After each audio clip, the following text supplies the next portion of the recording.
There's so much shame around sex, and I grew up in an environment, my dad was very open. He was basically like, you can watch as much sex stuff as you want. You just like stay away from violent movies.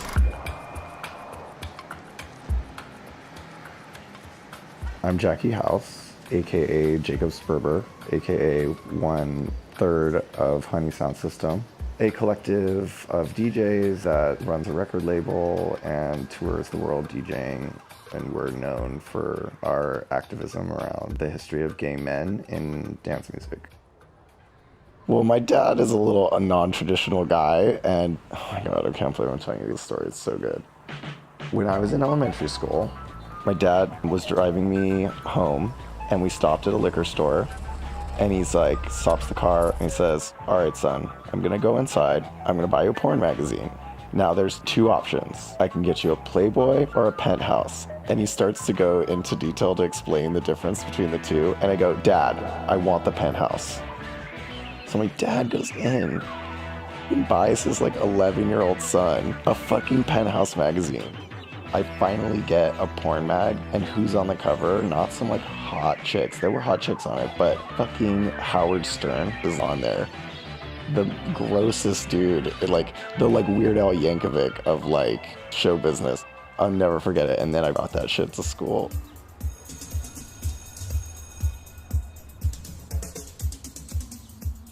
Before I go to play 7 hours as a DJ in the world's most infamous sex party called SNAX at Berghain Panorama Bar in Berlin, I am getting special effects makeup put on to make it look like I carved with razor blades the letters EDM in my chest.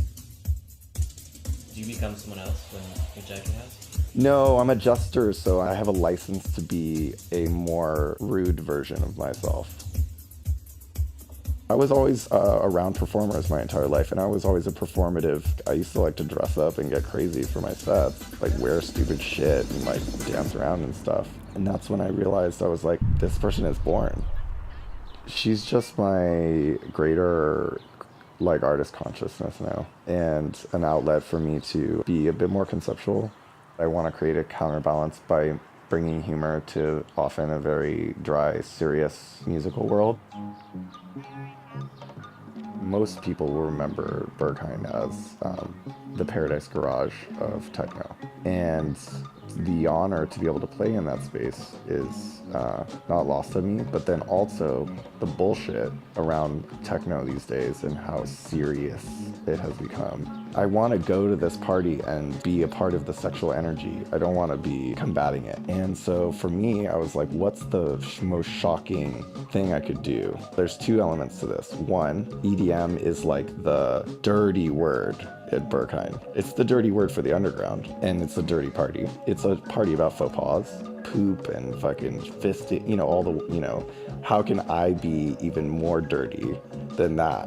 Which is like to come into the most like coveted underground techno place with like the dirty word on my chest. The other thing is open source in a gay male sexual space is the biggest faux pas because of AIDS. So the idea that I have this open wound and that maybe it looks real to people who are fucked up, it triggers so much shit that's intrinsic. It's in the DNA of the gay community. And I wanted to fuck with that.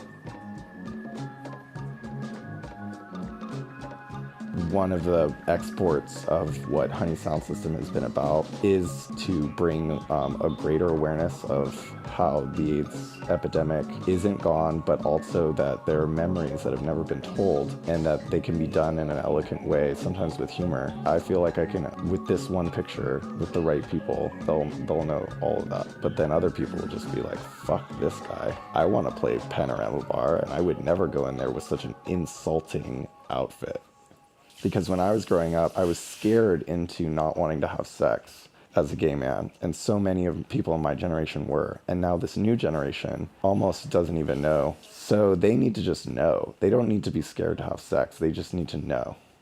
What's cool about SNAX that I want to give props to, this could not exist. AIDS could have wiped this idea off of the planet. Now, whether or not the slightly misogynistic elements of a space that's just for men to like be fucktards is necessary anymore. I don't know. But does it hearken and pay respects to all the gay guys that died because they had to be in those spaces in order to feel free and liberated? Maybe.